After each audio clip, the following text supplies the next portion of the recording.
encontro internacional CIDISCOM, Estudos Semióticos, Gêneros Discursivos e Ensino na Contemporaneidade, contamos com a palestra do professor Dr. Fabrício Lopes da Silveira. Ele atualmente atua na Universidade do Rio Grande do Sul, a Federal, e leciona há aproximadamente 22 anos, né, professor?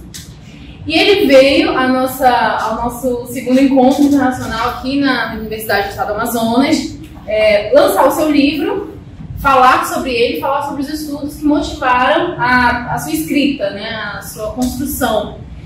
E eu queria primeiramente perguntar, eu comecei a ler o livro ontem e estou bem empolgada com a leitura. Eu queria saber quem foi essa grande figura, para início de conversa. Bom, o personagem central do livro é um personagem histórico.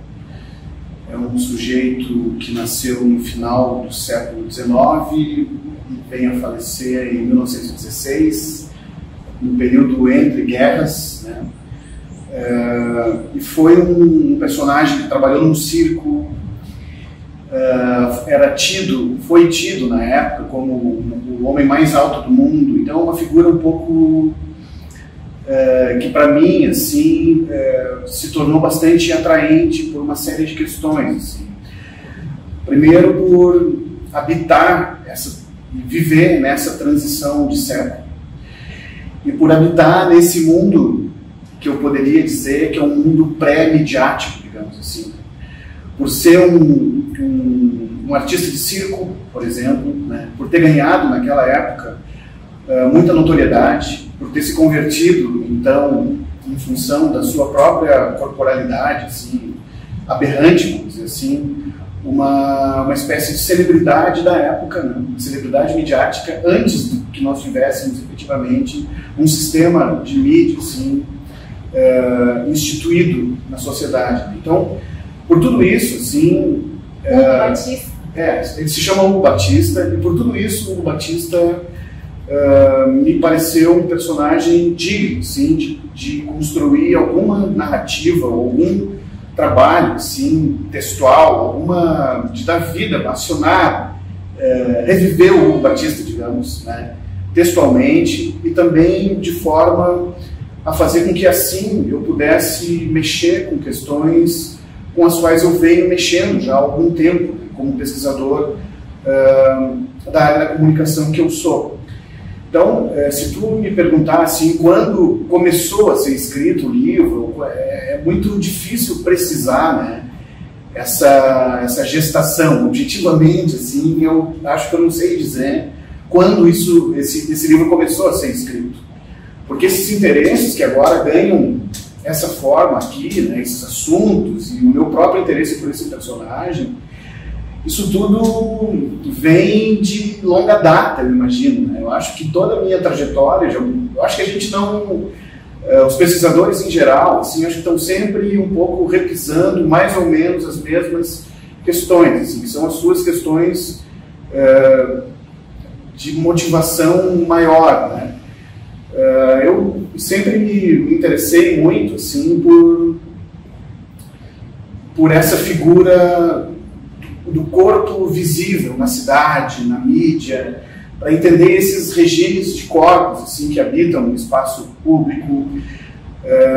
E esse é um caso. Mais uma vez, eu acho que o Hugo Batista me recoloca, assim, diante desse tema. Como se produz, né, essas instâncias de visibilidade, a pedagogia do corpo também, né, que vai sendo produzida, assim, de muitas formas, seja na literatura, seja no cinema, seja na televisão, pelas narrativas em geral, assim, que a gente tem a todo momento ao nosso redor, assim, elas estão o tempo todo nos dizendo o que fazer, o que devemos fazer com os nossos corpos. E isso nessa acontece. Obra, tem até uma parte que ele fala, ele entra nos lugares, as pessoas falam, ai que horror! Né? E ele já fica meio que, ele, desde adolescente, ele já mede 2,30 2,30 metros, então ele já conviveu a vida inteira praticamente, sendo uma figura, digamos assim, grotesca para outras pessoas. Exatamente isso. Eu acho que tem uma discussão sobre o que é a normalidade. o que é o padrão, como se constrói histórica e socialmente assim, um padrão de normalidade corporal. Né? Então acho que o livro trata um pouco desse tema. Assim, né? Então é um homem de 2,38 m que era visto como uma atração de circo no começo do século XX. Né? E esse é um caso, né? Porque para tratar desse caso eu tive que me movimentar num conjunto muito maior de outras referências assim, historiográficas e antropológicas também, né? Para ter elementos assim, para reescrever, para reinventar e reescrever como me pareceu de direito assim, essa história. E aí, esse é um personagem real, há uma biografia sobre esse personagem, e muito o que o livro faz é um pouco reinventar essa, meio livremente, mas reinventar essa biografia. Assim. Então aí eu invento situações, eu invento encontros, eu invento problemas, digamos assim, que supostamente esse personagem teria vivido, né?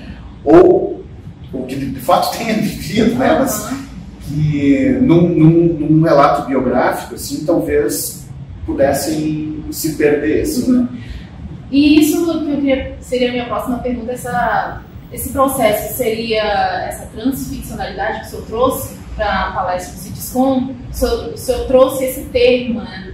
E abordou muito sobre isso. Comente um pouquinho sobre essa questão da transficcionalidade. Eu também sou um professor de semiótica, assim, já há algum tempo. Então, muito embora a minha trajetória, a minha formação tenha se dado toda na área da comunicação, dentro da comunicação eu sempre ocupei um espaço um pouco fronteiriço, assim, as teorias da literatura e com a semiótica, né? Então, e com a literatura propriamente, né? Os autores com os quais eu trabalhei, são autores que também operam nessa fronteira, assim.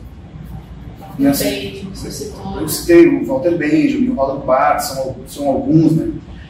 Mas teriam muitos outros. Então acho que tem aí um nicho rico, assim, como um espaço interdisciplinar, e como eu me sinto, gosto de poder transitar entre essas áreas, assim, acho que é um espaço de fluxos interessantes, né? Então, o trabalho também coloca um pouco a literatura a serviço disso, assim, né? É como se eu estivesse tentando me valer da literatura, ou de um recurso literário, assim, que eu dei o nome de transficcional, né? Para tratar de questões que são um pouco também muito atinentes, assim, à área da comunicação. Então, essa noção de transficcionalidade, quando eu comecei mais objetivamente assim, a pensar nesse livro, ela veio de pronto assim, para mim, quase como uma espécie de um emblema, um rótulo assim, que caberia muito bem para o trabalho, né? Então, que me ajudava a definir o trabalho para mim mesmo, assim, né? O que vai ser isso? Então, a ideia do transficcional tinha um pouco esse efeito de um rótulo, de uma rubrica que me ajudava a entender. É um termo que me parece um pouco autoevidente, assim, autoexplicativo. Então eu gostei desse termo por causa disso, e também porque ele tem uma dimensão aplicada, né? Então eu não fiz uma discussão teórica sobre transficcionalidade, eu fiz um trabalho transficcional, né? Então me parece assim que eu utilizei essa ideia de transficcionalidade mais como um dispositivo metodológico de escrita ativa, assim, ou de reescrita, no caso, né, do que propriamente como um ponto para a realização de uma discussão teórica, de um conceitual teórica, bibliográfica. Assim. Essa discussão teórica, conceitual, bibliográfica está acontecendo agora. Então, o que eu apresentei aqui ontem, no evento, é uma parte dessa discussão, né? A discussão já mais teórica sobre aquilo que no início para mim era apenas um procedimento, um disparador assim, do trabalho. E aí nesse sentido essa noção de transficcionalidade ela é muito produtiva, assim, dentro desse cenário das teorias semióticas, né? Então, as semióticas dão diversos elementos, assim, para a gente pensar, ou trabalhar melhor, ou definir melhor, ou cotejar esse conceito, assim, de transficcionalidade. E onde o senhor atua, né, na Federal do Rio Grande do Sul, atualmente?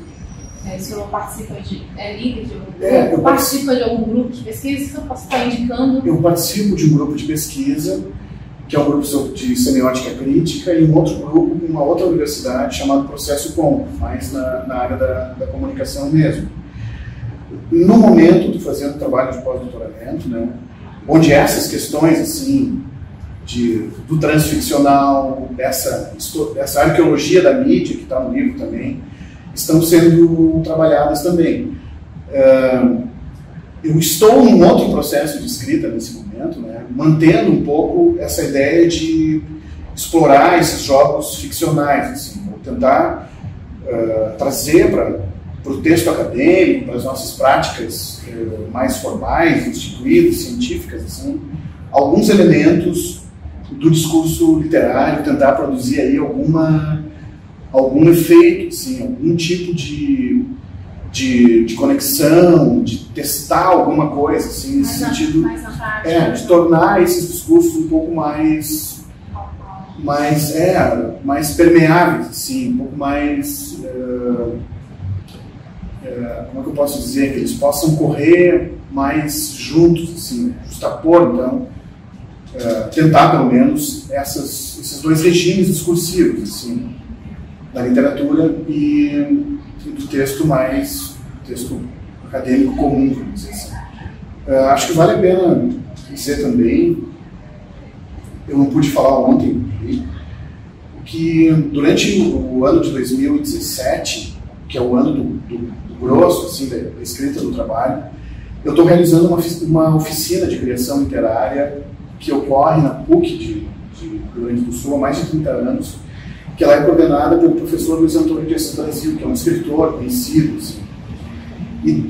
E saíram dessa oficina já vários escritores, assim, importantes na literatura brasileira contemporânea, como Paulo Scott, o Daniel Galera, a Carol Ben-Simon, vários outros, assim. Então, ela é um lugar de formação de escritores no Estado. E essa formação que eu fiz ao longo daquele período ali de 2017, ela está um pouco no livro também. Então, o livro também é um pouco resultado de um processo mais formal da minha parte de aprendizado da literatura, da escrita literária. Então, e ao mesmo tempo, o livro também foi muito discutido com os meus alunos em sala de aula. Então, tem aí, nesse processo, um elemento de ordem de ensino-aprendizagem. Assim, contribuições. Porque ao longo desse ano, eu sou aluno de um escritor e eu sou professor dos meus alunos no curso de comunicação, na cadeira de semiótica, por exemplo, e em outras disciplinas. Então, versões do texto, ou esboços do texto, capítulos prontos, eu levava para a turma, para que eles me dessem nota, por exemplo, né? Para que eles discutissem comigo o que estavam achando disso, se fazia sentido na discussão da disciplina ou não. Os alunos, no processo, elaboraram, isso chegou a acontecer, me davam sugestões, assim, professor, tem que colocar tal coisa, ou então me corrigiam, né? Porque tem um conjunto de detalhes históricos, assim, que a gente tem que estar se posicionando, né? Então, por exemplo, numa época o personagem trabalhou como lenhador num vilarejo do norte da Itália, então eu tenho que descrever o que era o machado que ele carregava, que ele usava, por exemplo. E o que era o machado para ele. Para ele, exatamente. Então, tipo assim, eu não encontro essa informação num livro de história, mas eu preciso narrar isso, preciso descrever esse machado, né? Eu preciso inventar esse machado, assim, preciso inventar essa cena. Então, como é que eu vou me alimentar, né, de informações? Que seja semioticamente coerente. Então, exatamente, isso tem que ser referencialmente correto, vamos dizer assim, né? Então, há que se ter aí uma espécie de precisão referencial, assim, né? Muito embora eu possa ter dificuldade de ter esses elementos, essas informações para produzir para o leitor uma impressão de veracidade, né? Isso é uma questão essencialmente semiótica, assim. Então tem esse caráter pedagógico implicado nesse processo. Não é só um processo de pesquisa, não é só um processo de escrita, né? Mas é também um processo de ensino-aprendizagem, onde eu figuro ao mesmo tempo como professor e como aluno, né? Então, eu acho, na realidade, que tudo isso é mais interessante. Vou fazer quase assim não é desmerecer o livro, mas eu acho que isso é tão rico quanto o próprio livro, entendeu? Acho que tem algo aí que está na borda, nesse contexto todo, assim, que não vem do livro, que não está no livro. Mas se eu tenho condições, por exemplo, aqui no evento, falar a respeito disso. E eu acho que essas coisas também são muito ricas, assim, para além até do próprio livro. Na realidade, é como se para mim, como alguém que mexe com pesquisa, assim, e que está motivado por aquilo que eu não sei, né, isso é muito importante, né, de ter vivenciado também esse processo como um processo de aprendizado meu, né? Então, enfim, a oportunidade que eu estou tendo agora é um trabalho publicado e colocado no mundo, assim, de poder formalizar um pouco melhor essa experiência, no sentido, assim, dessas várias franjas aí que essa experiência tem. Realmente, Gigante Figura é, com certeza, uma obra muito rica, né? Eu já comecei a ler ontem mesmo. Daqui a pouco eu vou pedir um autógrafo. Esse aqui é o meu. E assim, não é fácil escrever uma obra, acredito nisso. E o mais importante é as inferências que o leitor faz, né, do texto. Não o texto em si, mas os sentidos que são absorvidos, né, na obra. Então eu agradeço muito ao senhor pela participação no segundo SISCOM, tá? E a nossa entrevista aqui, tá? Muito obrigada.